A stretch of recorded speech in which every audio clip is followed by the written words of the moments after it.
YouTube, what's up with it? It's NVclosetmedgrower, your homeboy, Mr. Big Dookie, chillin'. And we're back for yet another weekly update. Some veg, LED tent, main flower tent. Got plenty to talk about, plenty going on. It's been a busy week for me as usual. So, I'd say to start it off, let's talk about the Medusa. This one here is actually getting ready to be harvested. It's been out of the tent now for like a day and a half. Yep, almost 2 days. And yeah, it's doing pretty awesome. I actually pulled a lot of the fan leaves off, and it's just sugar leaves left. Ooh, that bud's about ready to fall off, but it's mainly just sugar leaves left, so it's ready to harvest when I'm ready to get to it. Let's take a few close-ups, look at some of the trichomes. It's on day 64 right now. See, I got a beautiful dark purple color to it. Really nice trichome coverage.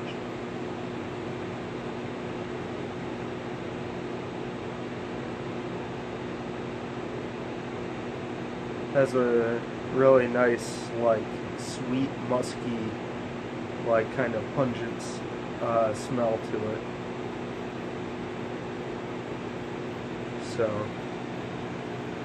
pretty cool. Pretty excited to smoke this. I was scoping out some of the trichomes on it earlier, and it's looking to be like I'm right on the money for harvesting it. I got a good 15-20% amber, most of them cloudy, barely any clears.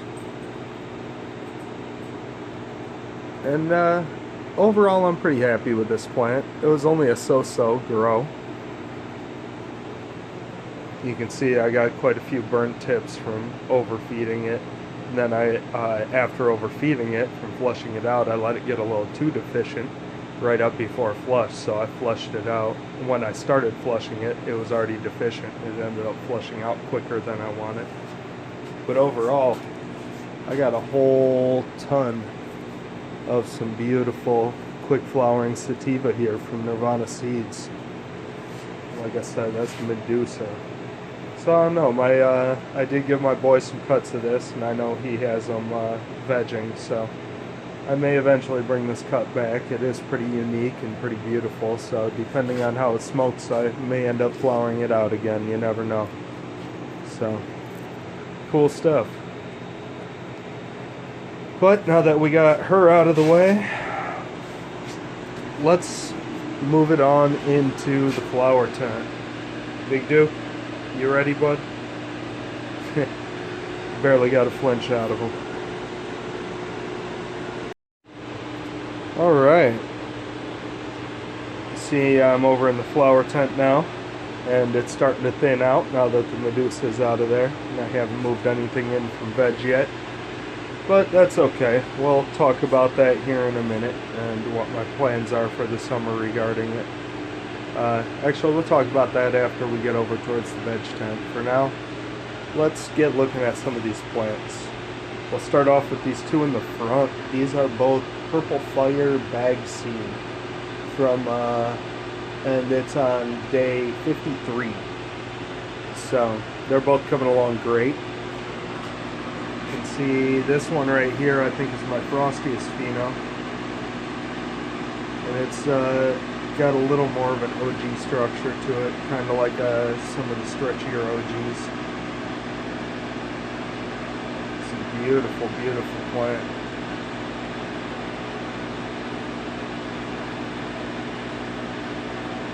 Tons of trikes. Try to get in even closer. There you go.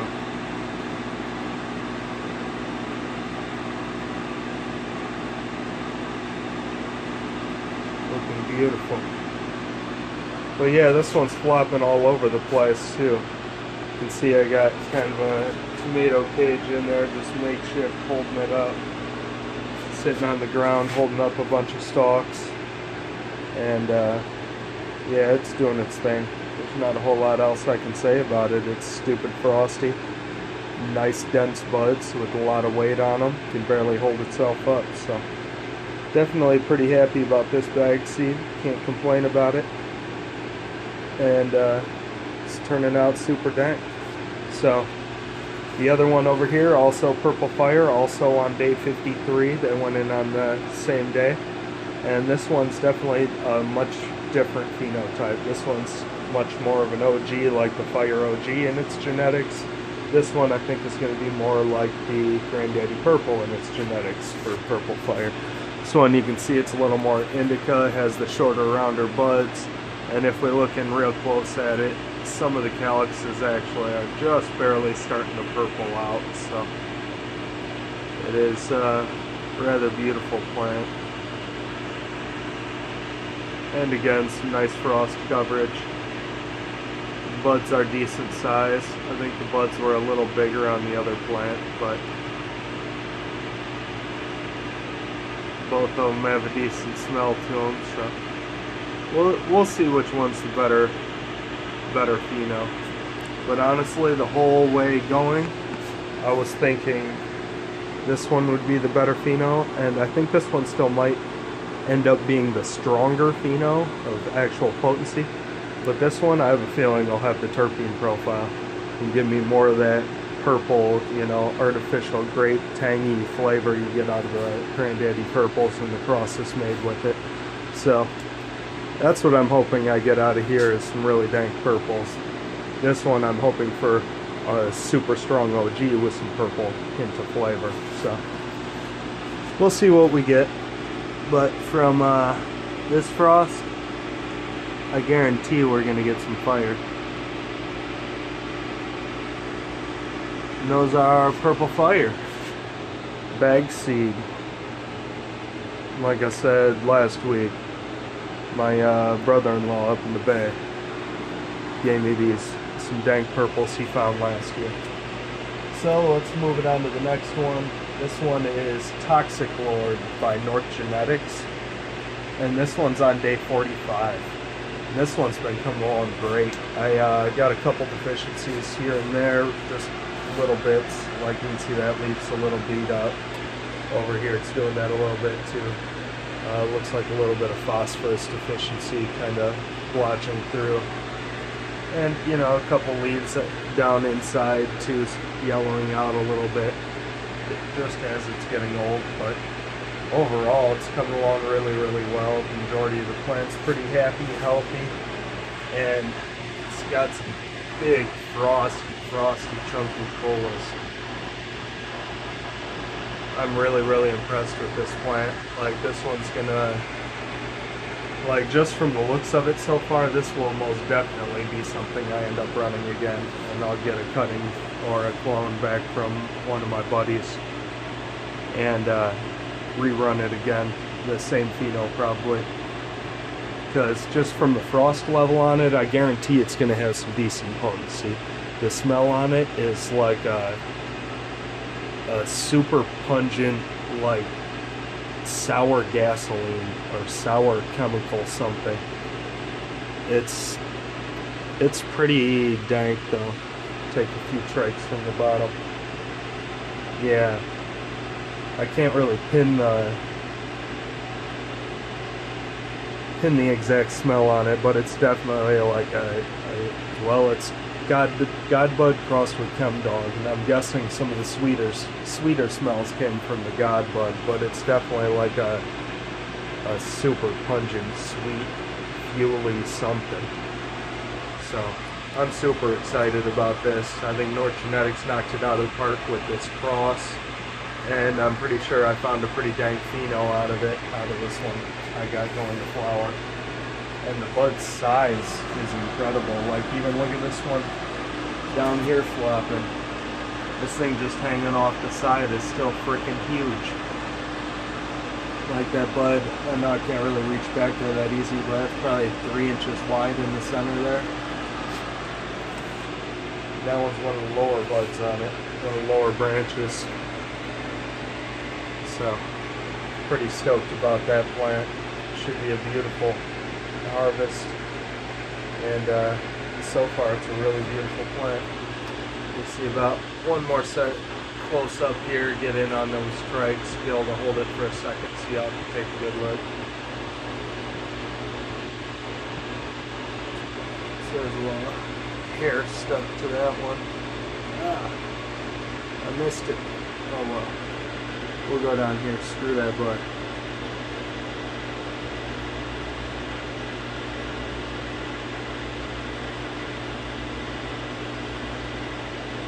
Beautiful. So, that's my flower tent for right now. Down to 3. But, so far, I'm pretty happy with these 3. See if we get a little bird's eye view.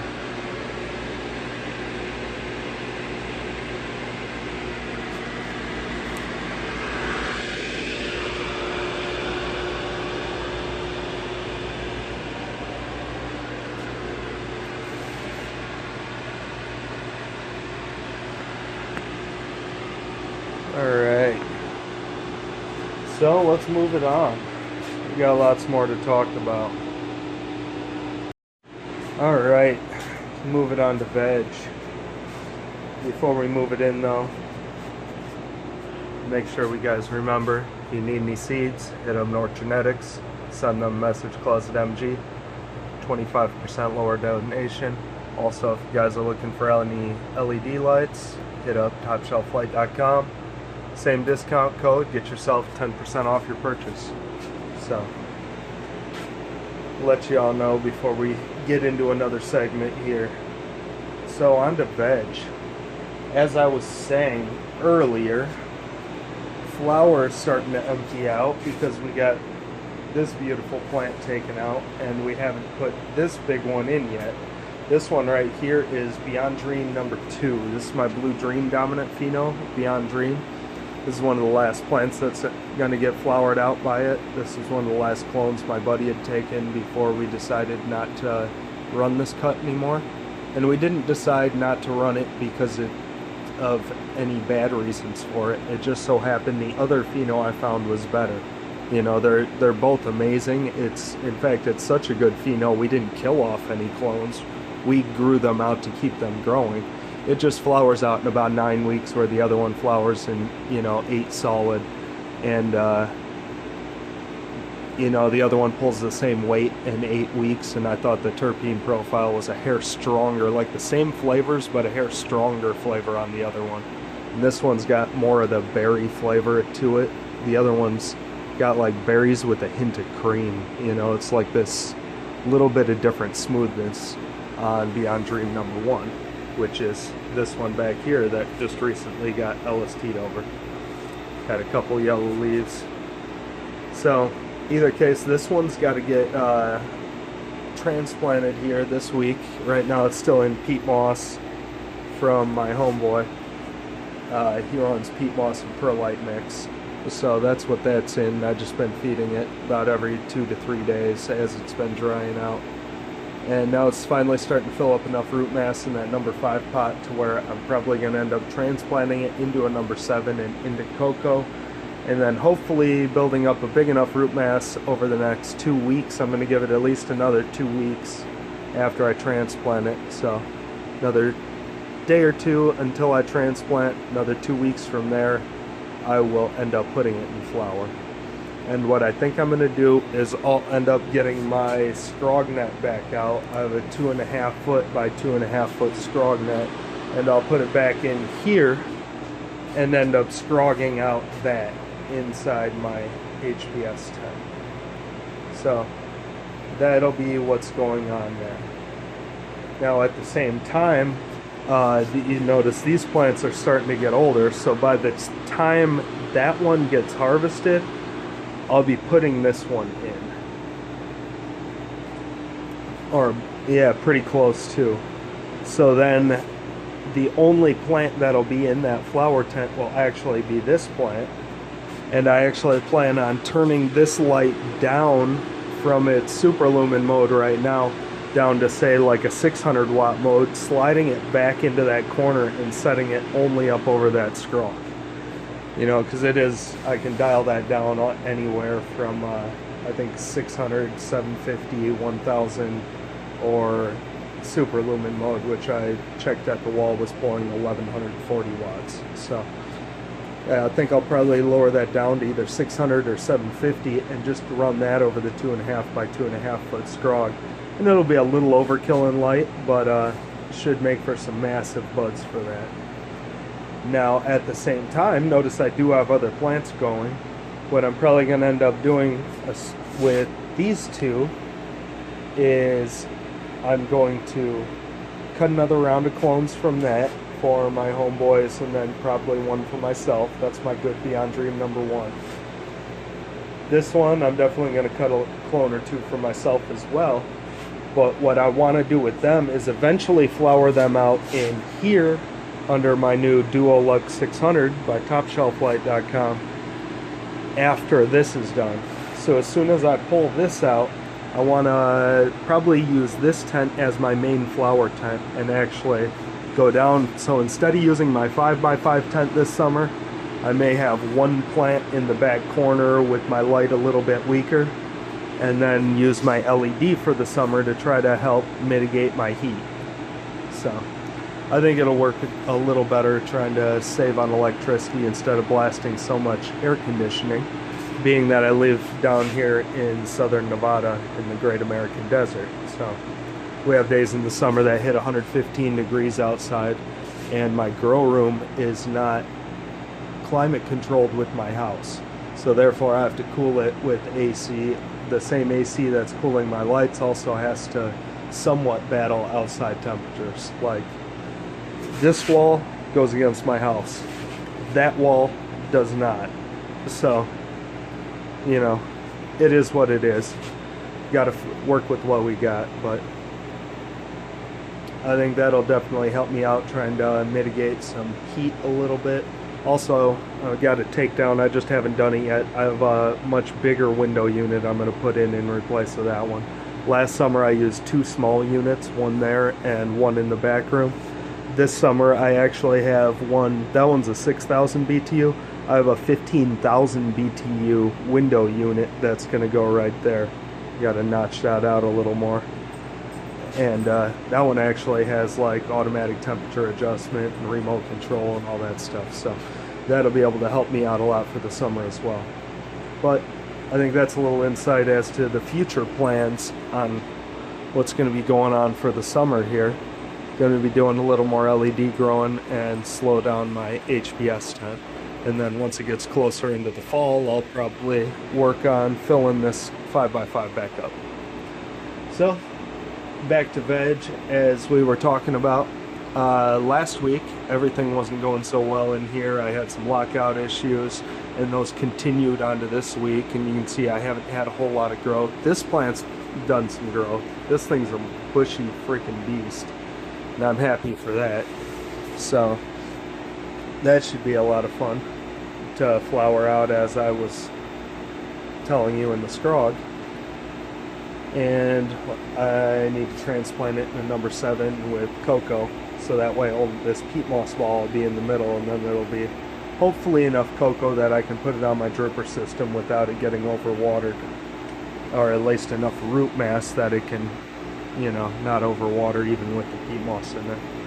So, and then this one back here, Beyond Dream, this one's just, like I said, trying to veg up.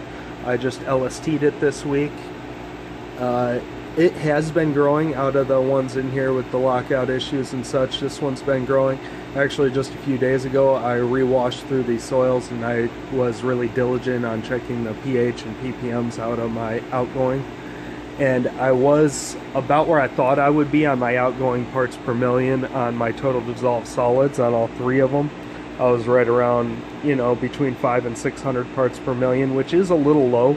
But considering I'm on a constant feed system with constant runoff, That's not too bad. That's actually, because my nutrient reservoir sits at about 400, 450. That means it's flushing out the same amount of nutrients it's adding in. But at the same point, it's not uptaking my nutrients. So I knew there had to be an issue with pH. When I checked the pH, this one was like, I actually checked it with drops and they turned like bright red, which is below 5.0, probably around 4.5.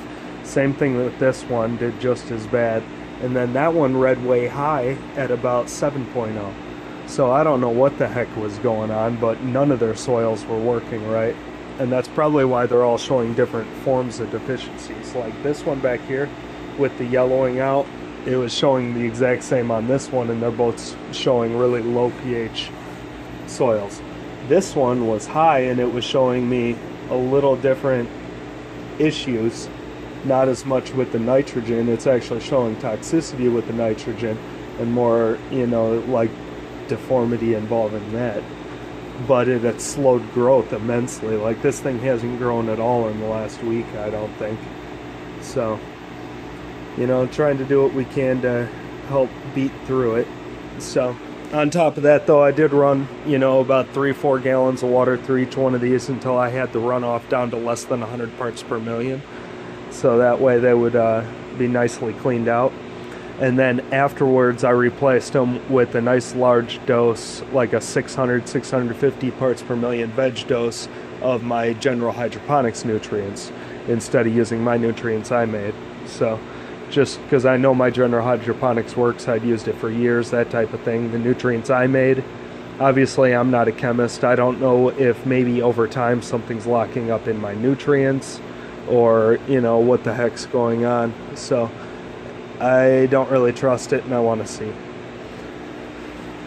So I think also the next time I refill my veg reservoir back here, that one, I'm going to put my general hydroponics nutrients back in there and get it running back on those as compared to my personal nutrient line I made. So I will experiment more with those later. I just want to get these soils, root zones back conditioned the way they should be. You know, at least for another week or two, make sure I have proper growth before I go back to experimenting with my newts again. Which I think makes perfect sense.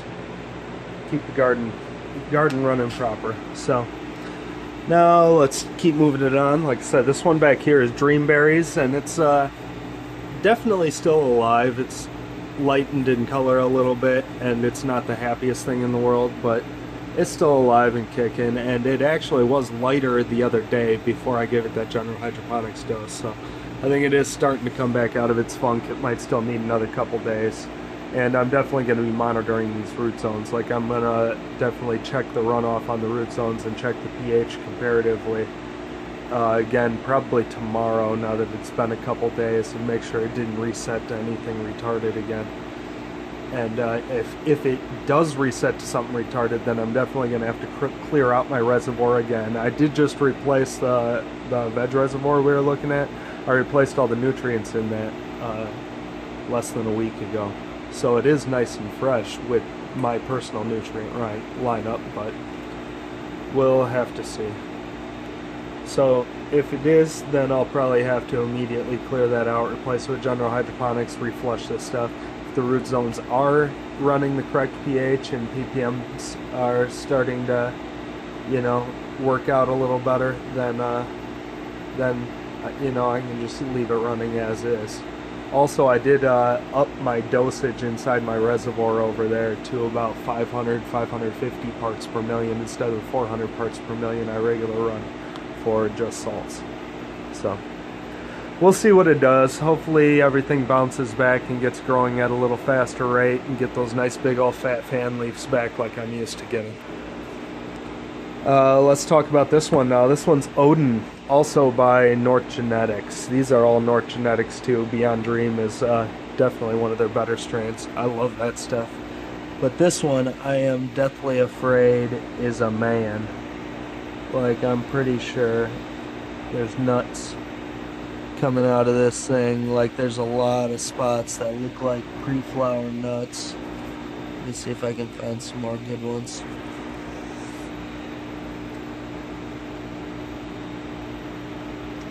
But I mean, they are still pre-flower, they're still pretty small.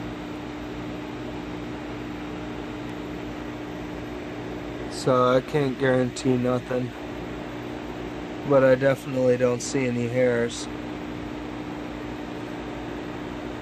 And anything that is teardrop shaped eventually ends up sticking out slightly. So I think what I might do on this one is I'm going to leave it in veg for another couple days, just to, like I said, just so I can double check its root zones and try to make sure that my fix is actually working on its root zone this time. And then after that, I'm gonna throw it in flower right in this #2 pot, at least for like 3 or 4 days, just to make sure my hormones change. And then it'll give me a definite 100% sign by then if I got a female or not. And if I see a pistil on day 4 or so with a hair, then it'll immediately get pulled back here. But I'm pretty sure I'm just gonna see some nuts on it and end up chopping it down. So that's my plan for the Odin. And those get flowered later under the LED. This gets flowered HPS. Only thing we got left to talk about, Jamaican sativas, man. Yeah, respect. So, not the best of luck over here either on seedlings. You see the first seed that I popped got going, and it's still going beautiful. Like, this thing's pretty happy. It's a little light in color, which is another thing that's making me think my nutrients aren't quite working properly, or they're bound up somehow inside there, because I just gave this a feeding a couple days ago of like 450 parts per million of my nutrients, and it's still staying a little yellow with its starter leaves. You can see are starting to yellow off down in there. That means it's pulling the nutrients out of its lower leaves instead out of the soil. And I know its roots are starting to develop fine, otherwise it wouldn't be standing up with such beautiful pressure. So, I don't know. Like I said, I'm going to switch back over to my general hydroponics for veg, and we'll see how that works out for me. I don't know, maybe I might even start switching up newt lineups, but I think what I want to do, no, never mind, scratch that thought. I'm going to switch over to general hydroponics, and then I'm just going to quit being so lazy and start working on making my nutrients again. I need to get some more installments in that series. So, this right here is my other Jamaican sativa. You see this one, I got to germinate, I got to pop soil, it stuck up, and for whatever reason the main leaves stuck together and it just died off like that. So it's actually been sitting there since yesterday, or 2 days ago. I noticed it was like that, and I've just been spraying it with the water. Not really in hopes that it would come back, but more just in hopes to show you guys. Damn, more bad luck. But yeah, so not the best of luck in veg, but we'll snap back. Nothing ever runs perfect for everybody. But that's veg. That's what we got going there. We got one more tent to get to, so we might as well hop right on to it. Our TopShelfLight.com's Duolux 600 and our Beyond Dreams by North Genetics. And this one's in my flood and drain table here that I built.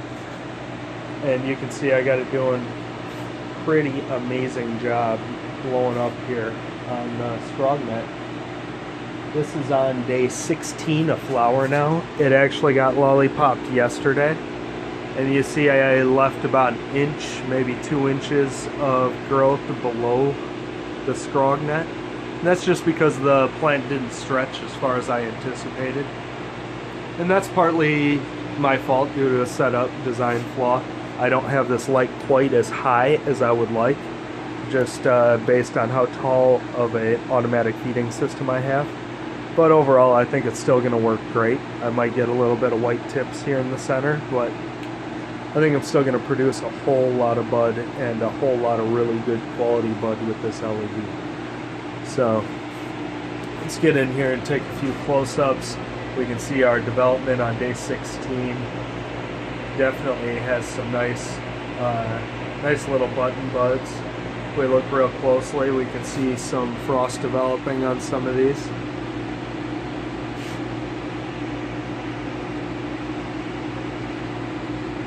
There you go. See all those little specks of baby frost starting to push out. Day 16. That's why I like this pheno. This pheno finishes in 8 weeks max, about 7.5 weeks if you really wanted to. I could see in ideal growing conditions, ideal health on production runs, you could probably harvest in 7 weeks and still have at least enough cloudy trichomes to get a decent harvest. This is one of the fastest flowering plants I've found yet, so I'm excited to be growing it, and I think this LED is going to do an amazing job. And it's a mix between the Cobbs and 5-watt Bridge-Lux diodes for those that haven't noticed. So pretty cool stuff. If you guys want one, check them out on their website. Use my discount code and grow yourself some dank. So far it's producing pretty well. I can see a little bit of light stress here on a couple of these. Here in the middle though, like if we really look down on this, right in the middle you can already see it starting to hash tip just barely, telling me it's a little too close. And I got most of those buds, like that one we were just looking at is about 7 inches off the net, and it's 22 inches below the light, so just a hair closer than I want. The company actually recommends 24 inches to the top of your canopy, and I'd have to say that's probably about correct. That's probably about ideal on this light actually. And so far it looks pretty good in here though, even at that 22 and having it a little bright. You see the leaves are standing up praying. Beautiful, they're happy. My production is off the hook, so really tight node spacing, so I should end up with a pretty good harvest. Alright though, that's enough about the plants. No matter how beautiful they are, Dookie's already knocked out. So I got some nice glasses keeping my eyes. Anytime I do extended work inside this tent, I put those on. Also, Wavelength Optical has HPS glasses that I always use every time I work in the LED tent, or the HPS tent. So let's take a dab. I finally made some hash the other day, and I took some of the 160 micron, the low grade, and pressed out some rosin.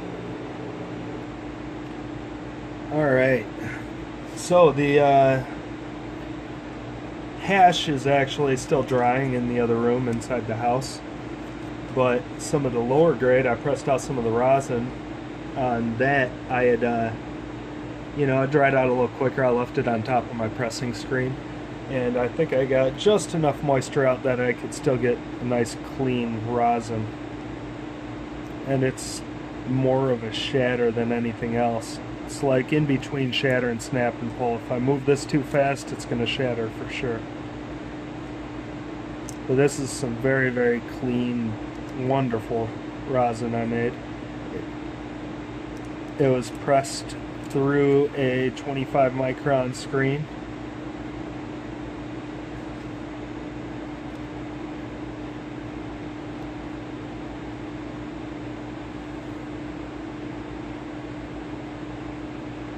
Yeah.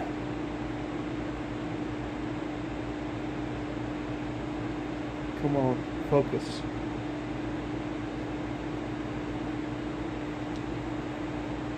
I'm about to lose it. Well, I'm gonna quit playing with it. But either case, let's get this dabbed. It's the hash I did this time is I mixed some of the Orange OG trim from a while back. I still have that in my freezer, with Northern Lights crossed with Big Bud. So it was about a 50-50 mix between those two. And I say we take a fat dab, because it's getting late and I want to sleep good. How about that?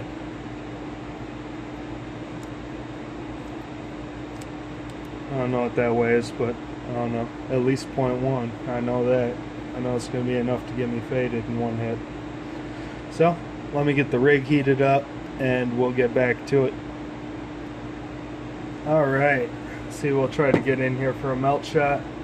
This one's for every one of my subs. I think there's 16,000, close to 16,800 of you guys now, approaching on 17,000. So, cheers to you.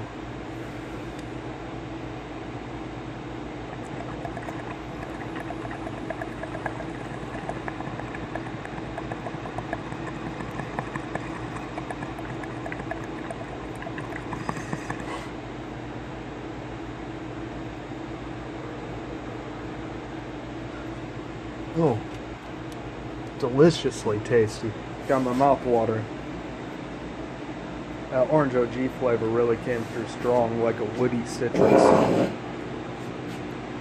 But alright, y'all. It's NVclosetmedgrower. And that's it for one more week. Hope you all stay blessed. Have a wonderful week. We see y'all next time. Peace.